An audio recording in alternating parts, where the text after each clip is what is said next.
Hello everyone, मैं Manju Khadayat best study group NCERT में आपका बहुत बहुत स्वागत करती हूँ।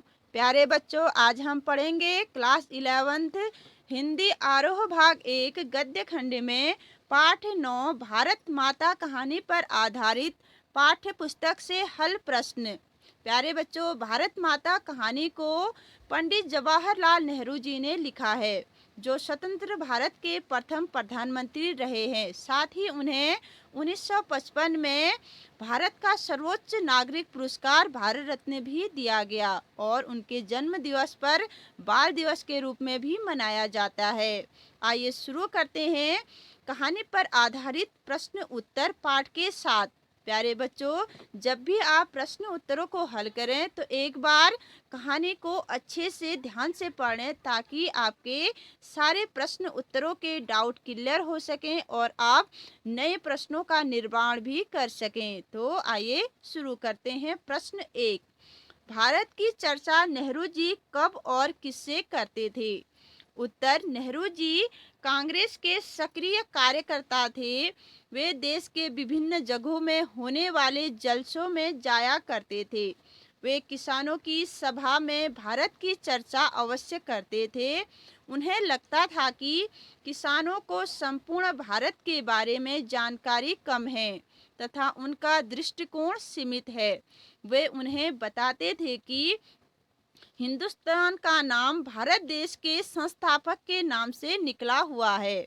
भारत शब्द संस्कृत भाषा का है। इस देश का एक हिस्सा दूसरे से अलग होते हुए भी यह भारत देश एक है। तो प्यारे बच्चों, कई लोगों का मानना है कि महाभारत के कुरुवंश के वंशज दुष्यंत और उनकी पत्नी शकुंतला के प्रतापी पुत्र राजा भरत के नाम पर इस देश का नाम भारत पड़ा। तो कई लोग भौतिक दृष्टि से मानते हैं कि सिंधु नदी के नाम पर भारत देश का नाम हिंदू पड़ा। तो लोगों के अपनी अपनी विचारधाराएं हैं। तो आइए देखते हैं अगला प्रश्न। नेहरू जी भारत के सभी किसानों से कौन सा प्रश्न बार बार करते थे? उत्तर, नेहरू जी भारत के सभी किसानों से निम्नलिखित प्रश्न बार बार करते थे। जैसे, वे भारत माता की जय से क्या समझते हैं? प्यारे बच्चों, जब भी नेहरू जी किसी समारोह में जाया करते थे तो वहां पर उपस्थित सभी लोग भारत माता की जयकार लगाते थे। तो इस बार पंडित जी उनसे प्रश्न करते थे कि वे भारत माता की जय से क्या समझते हैं, वो क्यों भारत माता की जय बोलते हैं। दूसरा, यह भारत माता कौन है? और दूसरा वह प्रश्न बोलते थे कि जिस भारत माता की आप जय जयकार लगा रहे हैं, ये भारत माता आखिर है कौन? गौ, वह धरती कौन सी है जिसे वे भारत माता कहते हैं? गांव की, जिले की, सूबे की या पूरे हिंदुस्तान की? तो प्यारे बच्चों, समारोह में उपस्थित कई किसान जब उत्तर देते थे कि यह भारत माता हमारी धरती है, तो इस पर पंडित जी प्रश्न करते थे कि कौन सी धरती, गांव की, जिले की, सूबे की या पूरे हिंदुस्तान की? इस पर वहां के किसान फिर से चुप हो जाते थे और सोचने पर लग जाते थे। प्रश्न 3, दुनिया के बारे में किसानों को बताना नेहरू जी के लिए क्यों आसान था?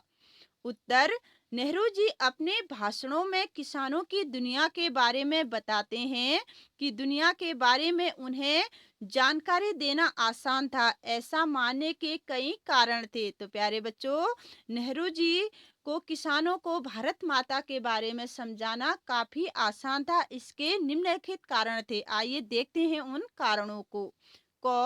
पुराने महाकाव्यों व पुराणों की कथा कहानियों से किसान पहले से परिचित थे। ख, अनेक लोगों ने बड़े बड़े तीर्थों की यात्रा कर रखी थी जो देश के चारों कोनों पर है। गो, कुछ सिपाहियों ने प्रथम विश्व युद्ध में भाग लिया था। घ, कुछ लोग विदेशों में नौकरी करते थे। 1930 की आर्थिक मंदी के कारण दूसरे मुल्कों के बारे में जानकारी थी। तो कई लोग 1930 में जो धन की काफी कमी हुई थी, उस कारण दूसरे देशों में अपनी दिनचर्या को चलाने के लिए जाया करते थे।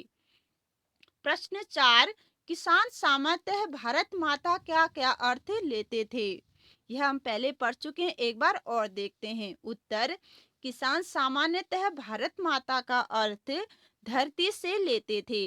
नेहरू जी ने उन्हें समझाया कि उनके गांव, जिले, नदियां, पहाड़, जंगल, खेत, करोड़ों भारतीय सभी भारत माता है। तो प्यारे बच्चों, जो आपकी भाषा है, हिंदी हो या इंग्लिश, आपको चैप्टर में समझ के ही उसके उत्तर देने हैं। सभी बच्चों के प्रश्नों के उत्तर अलग अलग हो सकते हैं, इसलिए आप बिल्कुल भी डाउट न करें।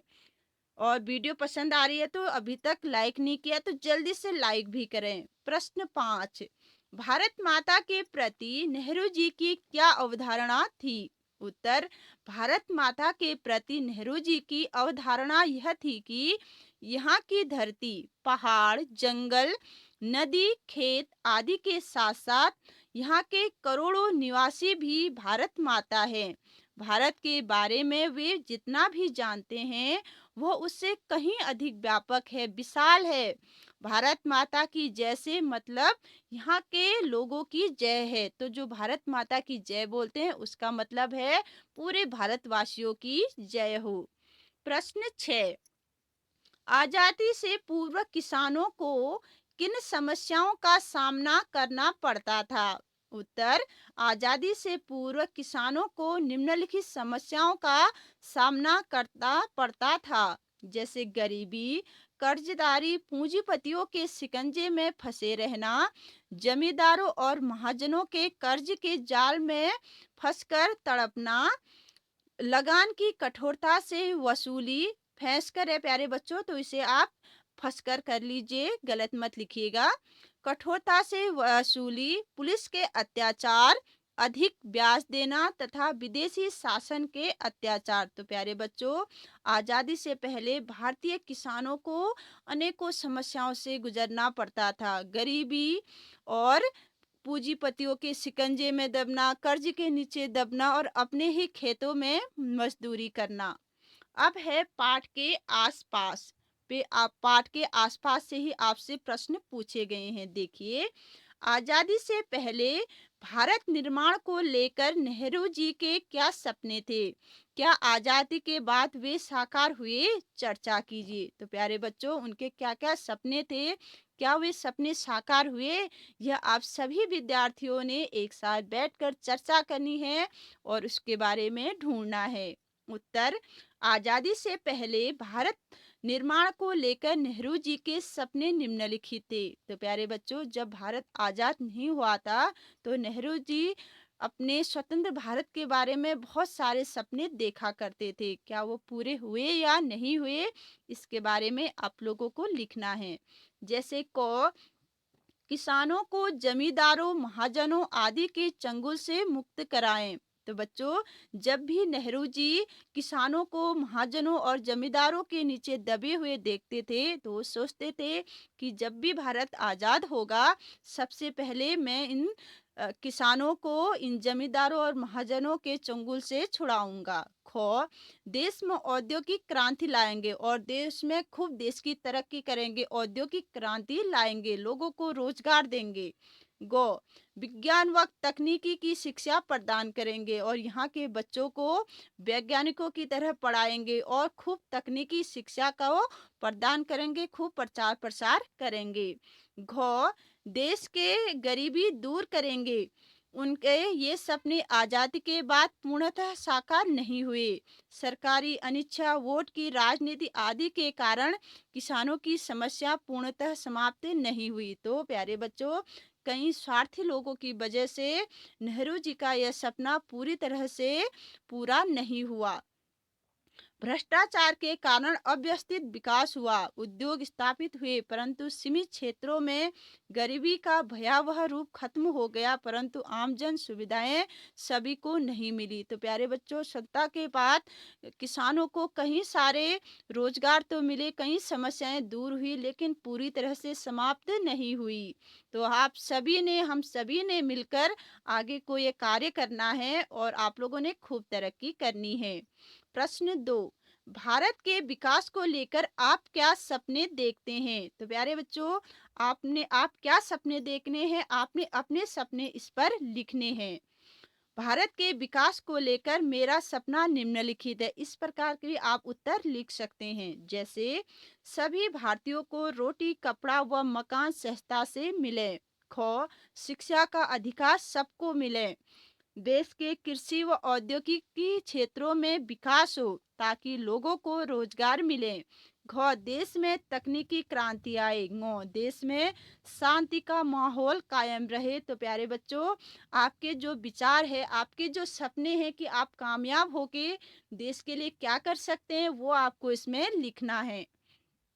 प्रश्न 3, आपकी दृष्टि में भारत माता और हिंदुस्तान की क्या संकल्पना है, क्या कल्पना है, बताइए।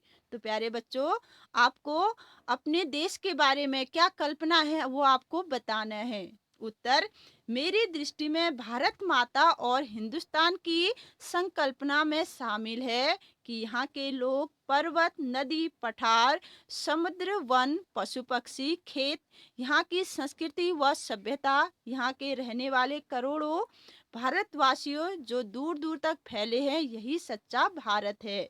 प्रश्न 4, वर्तमान समय में किसानों की स्थिति किस सीमा तक बदली है, चर्चा कर लिखिए। तो प्यारे बच्चों, आपने ढूंढना है कि जो यहाँ के किसान हैं उनकी क्या समस्याएं हैं और वो समस्या स्वतंत्रता के बाद कहाँ तक दूर हुई है, वह आपको बताना है। जैसे उत्तर, आज के किसानों की दशा में क्रांतिकारी बदलाव आए हैं। अब वे अपने खेतों के मालिक हैं, उन्हें लगान नहीं देना पड़ता। सूखा पड़ने या बाढ़ आने पर उन्हें मुआवजा मिलता है। उसकी फसलों की खरीद हेतु सरकार न्यूनतम मूल्य घोषित करती है। अच्छे बीज, खाद, कीटनाशक, बिजली, पानी आदि सब पर सरकार भारी सब्सिडी देती है।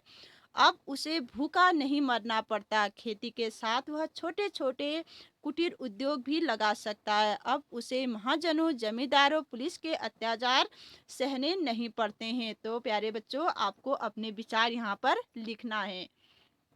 प्रश्न 5, आजादी से पूर्व अनेक नारे प्रचलित थे, किन्हीं 10 नारों का संकलन करें और संदर्भ भी लिखें। तो प्यारे बच्चों, आजादी से पूर्व लोग कई नारे लगाते थे, तो उन नारों को आपने लिखना है। जैसे एक है वंदे मातरम, बंकिम चंद्र चटर्जी आजादी के समय क्रांतिकारियों का मंत्र था। 2, तुम मुझे खून दो मैं तुम्हें आजादी दूंगा, सुभाष चंद्र बोस सशस्त्र क्रांति का आह्वान करते थे। 3, इंकलाब जिंदाबाद, क्रांति को बढ़ावा देने हेतु। 4, अंग्रेजों भारत छोड़ो, देश की आजादी के लिए। 5, करो या मरो, महात्मा गांधी, भारत छोड़ो आंदोलन। 6, स्वतंत्रता मेरा जन्मसिद्ध अधिकार है, तिलक अंग्रेजों के खिलाफ बिगुल बजाते थे। 7, दिल्ली चलो, सुभाष चंद्र बोस, अंग्रेजों को सत्ता से बाहर करना। 8, साइमन वापिस जाओ, लाला लाजपत राय, साइमन कमीशन का बहिष्कार। 9, हिंदी हिंदू हिंदुस्तान, प्रताप नारायण मिश्र, राष्ट्रीय एकता हेतु। 10, स्वदेशी अपनाओ, एनी बेसेंट, विदेशी वस्तुओं का बहिष्कार करने के लिए। तो प्यारे बच्चों, जैसे हमारे क्रांतिकारियों ने देश को स्वतंत्र करने के लिए अपनी जान की बाजी लगा दी थी, तो वैसे आप लोगों ने जान की बाजी तो अभी नहीं लगानी है, लेकिन अपने देश का अच्छा नागरिक बनकर इस देश को आगे बढ़ाना है। भाषा की बात। प्रश्न 1, नीचे दिए गए शब्दों का पाठ के संदर्भ में अर्थ लिखिए। दक्षिण, पश्चिम, यकसा, एकजुज, ठट्टे। उत्तर, दक्षिण इसका अर्थ है दक्षिण प्रांत, केरल, तमिलनाडु, कर्नाटक, आंध्र प्रदेश। और पश्चिम, पश्चिम प्रांत, गुजरात, महाराष्ट्र और राजस्थान। यकसा एक जैसा, एकजुज एक अंश, ढड्डे इसे कहते हैं बोझ।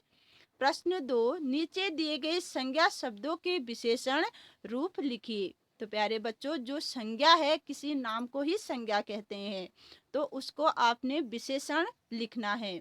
आजादी, चमक, हिंदुस्तान, विदेश, सरकार, यात्रा, पुराण, भारत। तो देखिए उत्तर, जैसे आजादी, आजाद, आजादी का विशेषण क्या है? आजाद।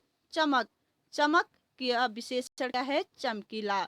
हिंदुस्तान, इसका विशेषण है हिंदुस्तानी। विदेश, विदेश का विशेषण है विदेशी। सरकार, सरकार का विशेषण है सरकारी।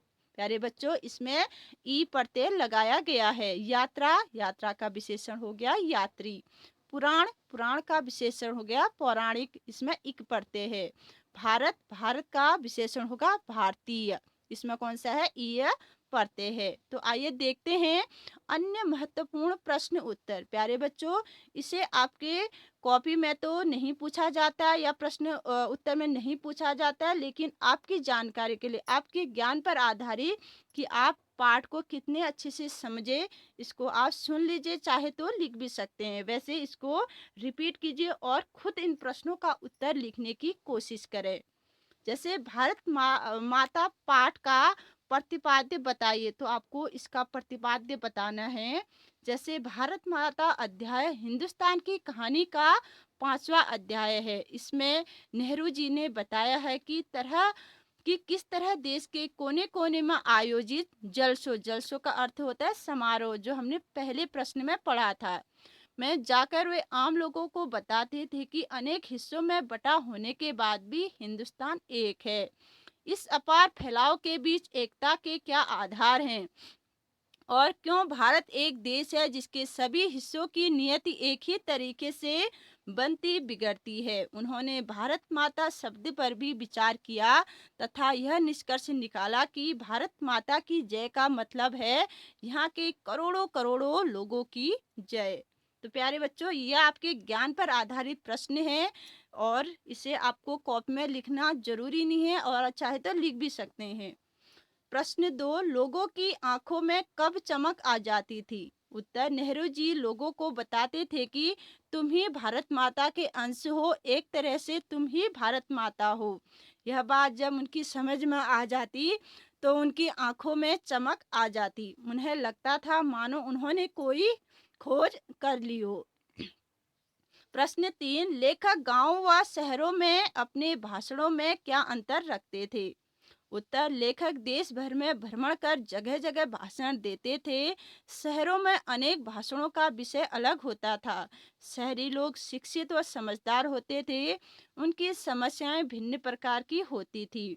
वहाँ नेहरू जी विकास व सत्ता संबंधी बातें करते थे। गांव में लोग अनपढ़ या कम पढ़े लिखे होते थे, उनका दायरा भी सीमित होता था तथा वे संकीर्ण मानसिकता के थे। देहातों में नेहरू विदेशों की चर्चा करते थे और उन्हें यह समझाते थे कि वे देश का एक हिस्सा है और देश की एकता पर बल देते हैं। तो प्यारे बच्चों, कैसी लगी आपको ये वीडियो? पसंद आए तो लाइक कीजिए, शेयर कीजिए और सब्सक्राइब करना मत भूलिए। तो मिलते हैं अगली वीडियो में नए पाठ के साथ।